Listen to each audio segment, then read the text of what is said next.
Pour commencer cette émission, je suis avec Florent Malbranche, bonjour. Bonjour. Vous êtes cofondateur de Brigade, plateforme de mise en relation de travailleurs indépendants et de restaurateurs.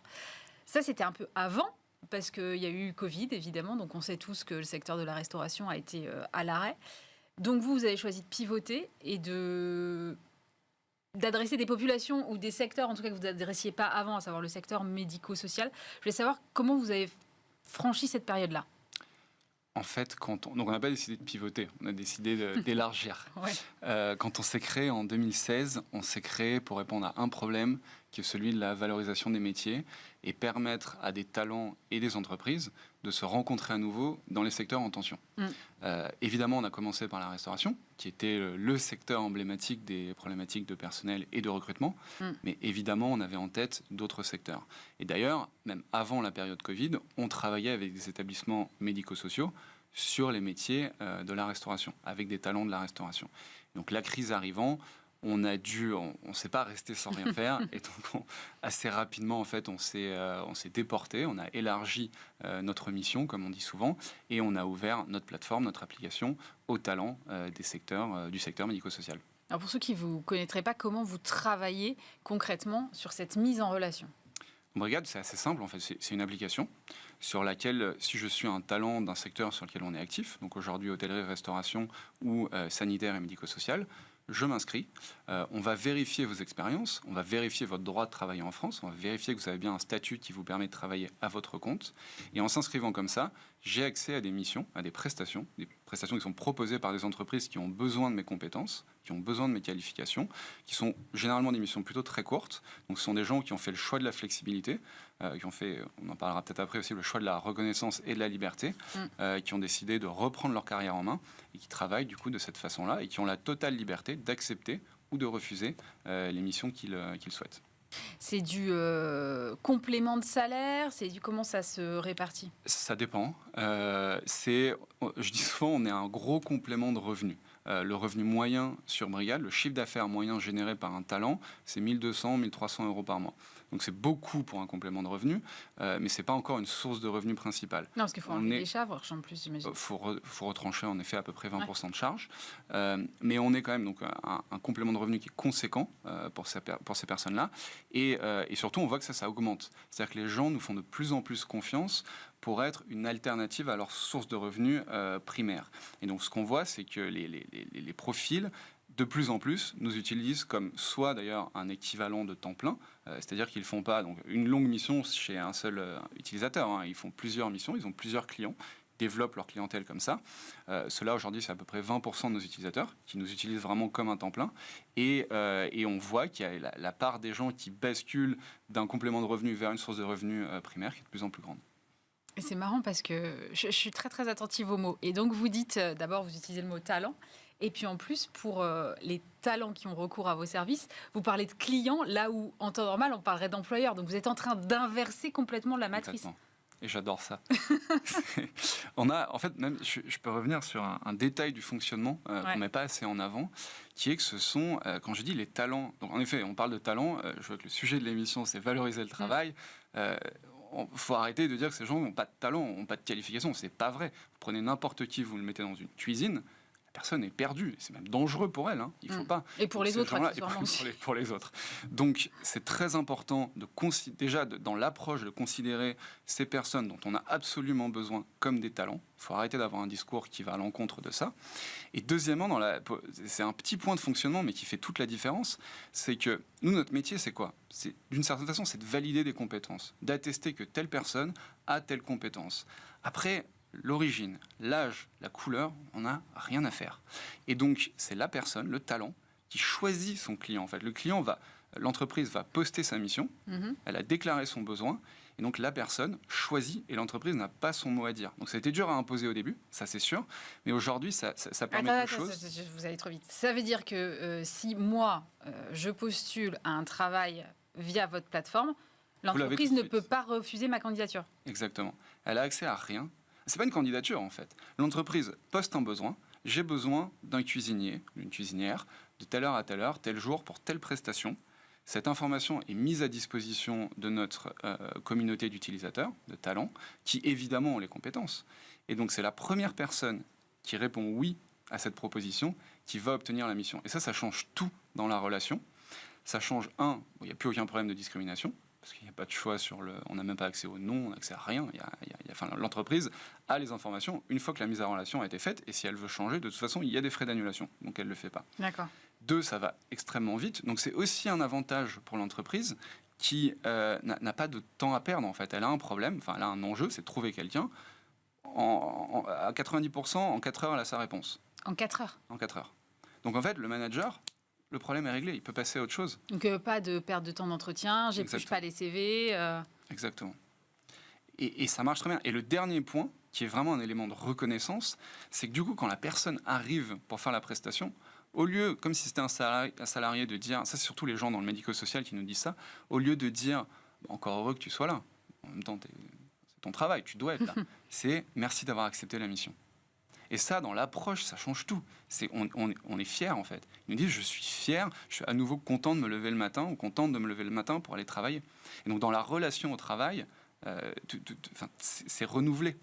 Je sais plus, il y a un utilisateur qui me disait ça, c'est en Angleterre, parce qu'on est aussi présent à Londres, et qui me disait, vous êtes en train de redonner envie, vous êtes reshaping hospitality, ce qui veut vraiment dire, vous redéfinissez les règles dans la restauration, et vous êtes en train de redonner envie aux nouvelles générations de s'engager. Et c'est le sens, on est entreprise à mission, notre mission c'est valoriser le travail, le rendre accessible à tous. Et quand j'ai des commentaires comme ça, je me dis qu'on est en train de faire ce qu'il faut. Mais les entreprises, elles ont accepté facilement ça, parce que pas simple de ne pas pouvoir dire non à un candidat qui de fait n'est plus un candidat. Ouais. C'est un parti pris qu'on a fait au tout début. C'est de remettre le pouvoir dans la main des candidats, même si c'est pas des candidats, du coup, en effet, ce sont des professionnels à leur compte qui exécutent une prestation de service. On ne dit pas, évidemment, ça peut mieux se passer avec quelqu'un qu'avec une autre personne, c'est évident. Mais ça va être pour des raisons personnelles plus, de contact humain. Bon, s'ils ne souhaitent jamais retravailler ensemble, en fait, on a un système, on n'a pas un système de notation, c'est un petit peu compliqué, on a un système de commentaires et de feedback qui se font dans un sens comme dans l'autre. Ils ont la possibilité l'un et l'autre d'indiquer s'ils souhaitent retravailler ensemble ou pas. Et en fait, on est plus dans une relation, une prestation, elle s'est passée, et ce qui compte, c'est la qualité du travail exécuté. Si on n'a pas envie de retravailler ensemble, on ne retravaille pas ensemble. Mais ça, une fois de plus, c'est à leur main. Nous on n'intervient pas du tout là-dedans. Nous, notre métier, c'est valider des compétences et d'une certaine façon permettre à ces deux entités, talent, entreprise, de se rencontrer. Derrière, c'est plus dans nos mains. Vous travaillez donc avec la restauration d'un côté, avec le secteur médico-social de l'autre. Vous trouvez qu'il y a les mêmes problématiques sur les deux secteurs ? Oui, c'est assez fou d'ailleurs. Je dis souvent, et c'est pas une bonne nouvelle, la santé est 5 ans en avance par rapport à la restauration, mais ça veut dire qu'ils ont 50 problèmes en plus. Ah ouais. Donc c'est pas une bonne nouvelle. Ce qu'on constate dans le médico-social, c'est qu'aujourd'hui, on perd les talents qui sont dans cette industrie. C'est-à-dire qu'après, j'allais dire quelques années, même pas certains quelques mois à travailler, ce sont des métiers difficiles, quelques mois à travailler là-dedans, ils changent, ils arrêtent. Donc c'est des gens qu'on a formés et qu'on perd. Mais le problème donc, dans le médico-social aujourd'hui, c'est qu'on ne les forme même plus. Ce sont des filières qui n'attirent plus. Et ça, c'est catastrophique. C'est-à-dire qu'en plus de ça, on a eu un discours pendant des années où on disait, comme c'est un beau métier, comme c'est un métier de vocation ou de passion, tu vas venir travailler, mais par contre, tu vas sacrifier tout ce qui est autour. Tu vas sacrifier ta vie de famille, tu vas sacrifier ta rémunération. Donc aujourd'hui, ça n'attire plus du tout, même pas en formation. La restauration, c'est un petit peu différent. On est encore un petit peu avant, c'est-à-dire que ça attire encore. On a l'impression qu'on peut se réaliser par une carrière dans la restauration. Et souvent, par contre, on est dégoûté et donc on en sort. Si on réagit rapidement, et je suis content parce que d'ailleurs dans la restauration, je trouve que, y compris les syndicats professionnels, ont compris qu'il y avait besoin de changer des choses. Ça, c'est important. On va garder l'attractivité du secteur et surtout garder les personnes qui travaillent dedans. Et c'est super, super important. Dans le médico-social, il faut réagir de toute urgence et il faut arrêter d'essayer d'appliquer les mêmes recettes qui ne fonctionnent plus aujourd'hui et qu'on applique depuis 30 ou 40 ans. Mais ça passe par quoi ? Ça passe aussi parce que dans la restauration ou dans le médico-social, il y a aussi toute la question des horaires qui parfois fait que effectivement c'est compliqué de bosser tôt le matin, tard le soir dans la restauration, d'avoir un trop milieu. C'est compliqué aussi dans le médico-social avec des services de nuit. En même temps, c'est des choses qu'on a du mal à faire évoluer parce qu'on voit pas très bien comment ça pourrait fonctionner différemment. Non, c'est sûr. Ce sont des métiers qu'on fait je dis souvent quand les autres travaillent pas. C'est-à-dire qu'on va au restaurant, il y a des gens qui travaillent pour nous, on va aux urgences à 2h du matin, il y a des gens qui travaillent pour nous. Mais ça, c'est pas... En fait, c'est pas un retour qu'on a souvent. Oui, c'est des métiers difficiles, mais bon, qui ont d'autres avantages par ailleurs, en fait. Le problème, c'est quand c'est tous les jours. Le problème, c'est quand on ne choisit pas. En fait, quand tous les jours, on va travailler avec des horaires élargis et qu'on n'a pas le temps de souffler. Le problème, c'est quand on est infirmier ou aide-soignant, qu'on a eu à gérer un décès ou un cas très difficile. Il y a des gens qui travaillent dans des foyers d'accueil avec des cas qui peuvent être très compliqués, qu'on a besoin de 2 jours de break et qu'on ne peut pas. En fait, c'est ça le problème aujourd'hui. Et puis, il y a quand même un problème de fond, c'est ce que je disais tout à l'heure. Ce sont des métiers, il faut reconnaître, enfin, valoriser ces métiers, ça passe aussi par le langage, par le discours, par ce qu'on dit sur ces métiers. Moi, mon rêve, c'est qu'un jour, aujourd'hui, on rencontre des utilisateurs, ils nous disent « Ah, moi, je suis juste cuisinier ». Moi, je trouve ça horrible de dire ça. Ouais, Je suis juste cuisinier, je suis juste aide-soignant. Ben non, en fait, je suis aide-soignant, et c'est génial. Je suis cuisinier, et c'est génial. Et en fait, c'est ça, on commence à le retrouver. Hein. On a des utilisateurs qui disent vraiment, qui viennent nous voir, vous avez changé ma vie, je suis à nouveau fier de mon métier. Et c'est vraiment, ça se sent, c'est vraiment ce qui nous anime et ce qui fait qu'on est persuadé qu'on est sur une voie qui ne convient pas à tout le monde. Hein. Attention, hein.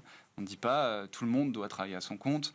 Ce serait la fin des entreprises en plus. Les entreprises, elles ont besoin de salariés, elles ont besoin d'une base fixe. Mais en fait, on a plein d'outils sur la table. Il faut tous les utiliser pour que ce marché du travail redevienne attractif. Vous avez mentionné le mot mission. Vous êtes entreprise à mission ? On est entreprise à mission depuis 2020. Oui. Pourquoi ? Alors, non, déjà, je dis depuis 2020. On est officiellement entreprise à mission depuis 2020. En nous, on est entreprise à mission depuis le premier jour. Le statut n'existait pas avant. Et donc, quand il est paru, c'est vrai qu'on était dans une période un peu difficile quand même de Covid. Et ça nous a forcé à nous recentrer sur la mission. Et on l'a fait, je pense, pour pouvoir l'acclamer encore plus haut et fort. Et aujourd'hui, les gens qui, par exemple, les nouveaux salariés, donc nos salariés à nous qui rentrent, waouh, c'est impressionnant le poids de la mission presque qu'on a chez Brigade. Et c'est vrai que c'est quelque chose qui nous anime vraiment. Et donc c'était un moyen de le graver dans le marbre et de l'avoir dans nos statuts notamment. Vous avez fait justement un gros travail à la fois sur la plateforme et sur le rebranding de la marque.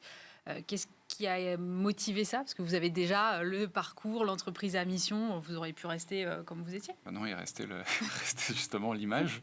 On avait une image qui n'avait pas bougé depuis 5 ans et qui était celle d'une petite start-up dans la restauration qui offre un outil digital qui permet de trouver des missions. Ce qui n'était pas ce qu'on était. En fait. Et en toute transparence, ça nous causait du tort parce que les gens, le nombre de fois qu'on est rentré chez nous ou que quelqu'un est venu à un événement, il dit j'avais pas compris en fait que c'était ça à ce point-là. Et je pense que ça nous a un peu bloqué et dans notre relation avec les talents et dans nos relations avec les entreprises et dans nos relations d'ailleurs avec tous les partenaires avec qui on peut échanger. Et donc on avait besoin d'aligner qui on est vraiment. Une société qui a créé 10 000 emplois en France depuis 5 ans, qui permet à 5 000 personnes de travailler tous les mois, qui est clairement un des acteurs majeurs aujourd'hui de la transformation des modes de travail dans les secteurs en tension, qui est entreprise à mission, qui a 150 salariés en France, et notre image.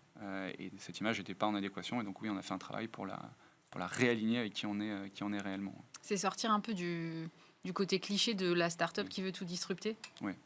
On a besoin aussi de... En fait, il faut, quand on se lance, évidemment, même il faut presque un peu choquer par moment. Et puis à un moment, il faut, je trouve, prendre un peu ses responsabilités et gagner en maturité, c'est vrai. Et c'est le message qu'on essaye de passer. Et aussi, je pense qu'on le voit, j'invite les gens à regarder les différents éléments de communication, même si je n'aime pas trop le terme, mais on veut vraiment renforcer la présence des talents. Évidemment que les entreprises sont extrêmement importantes, c'est pas ce qu'on dit, mais nous, notre métier, c'est quasiment d'être un agent digital, que dans sa poche, on est son agent qui va trouver les meilleures missions. Et d'ailleurs, on a plein d'idées pour la suite, mais que ce soit un accompagnement, pas juste sur quelques prestations, que demain, je puisse avoir un profil public qui certifie mes compétences, que de faire du partage de données avec d'autres applications. Pourquoi pas avoir des services bancaires ou accompagner les gens dans la formation. Voilà, tout ça, c'est des choses auxquelles on réfléchit. On a vraiment envie d'être le petit agent digital dans la poche de toutes ces personnes-là. Ouais. Oui, parce que la revalorisation, elle passe aussi par la formation. C'est un axe intéressant. Bien sûr.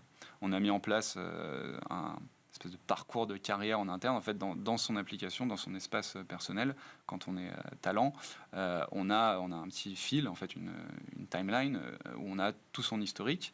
et qui va nous permettre en fonction des retours, de leur proposer une formation pour s'améliorer sur tel poste, de rajouter par exemple un cuisinier dont le rêve est de devenir chef pourrait le déclarer et nous on va pouvoir l'accompagner, alors pas personnellement mais digitalement pour lui permettre de progresser vers son but.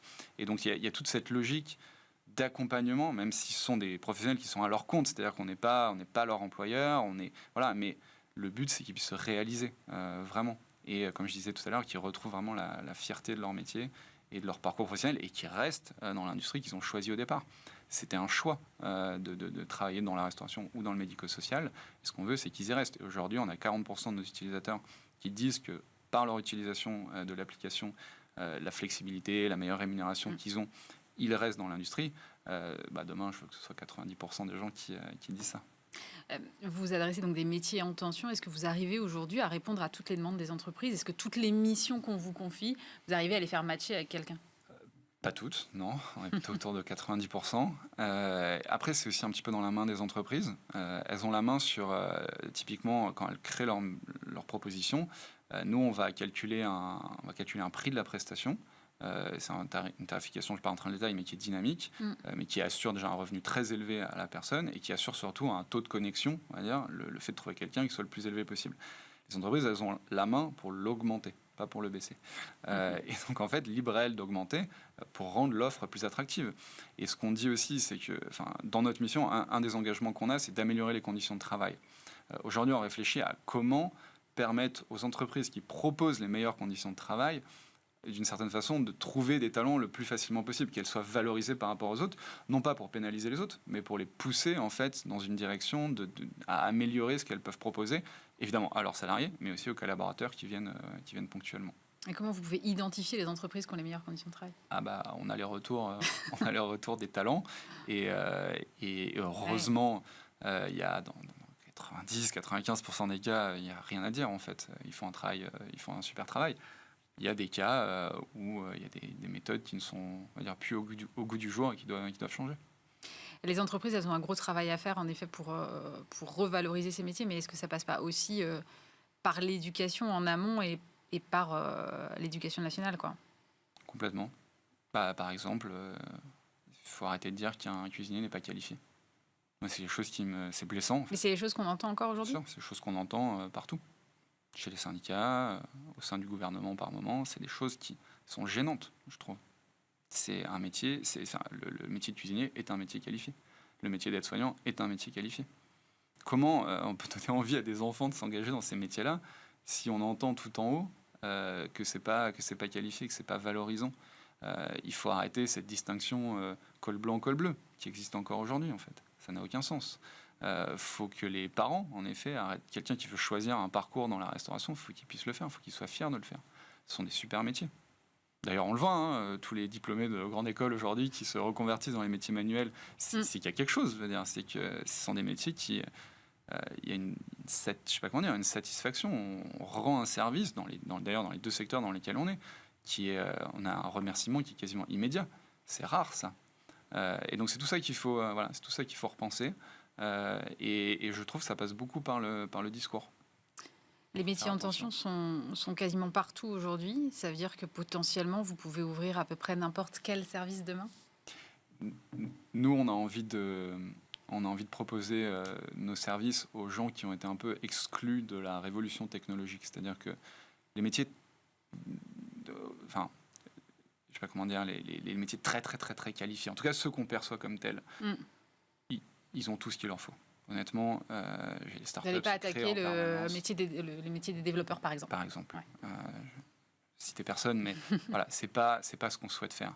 Il y a un pan du marché du travail qui a été exclu, et c'est tous les métiers dont on parle depuis tout à l'heure, de ces améliorations technologiques. En fait, ils n'en profitent pas. Ces gens, vous les trouvez sur aucun réseau professionnel en ligne. Ils n'ont pas accès à toutes les nouvelles banques. Ils ne sont pas ciblés, en fait. C'est 100 millions de personnes en Europe, ces métiers-là. Oui, ça fait un gros gisement. Oui, c'est un gros gisement. C'est plus d'un tiers du marché du travail en Europe, largement, quasiment la moitié. Voilà, c'est à ce genre-là qu'on parle et qu'on veut parler. Donc il y aura des prochaines diversifications? Il y aura d'autres secteurs. Honnêtement, pour l'instant, on est plus dans une expansion géographique qui est justifiée par le fait que, ce qu'il y a derrière, c'est que les deux secteurs sont déjà tellement, sur lesquels on est, sont déjà tellement grands, tellement profonds, comme on dit, qu'on a de quoi voir venir. Et puis, et oui, il y aura d'autres secteurs par la suite. Merci beaucoup, Florent Malbranche. Je rappelle Merci. que vous êtes le cofondateur de Brigad.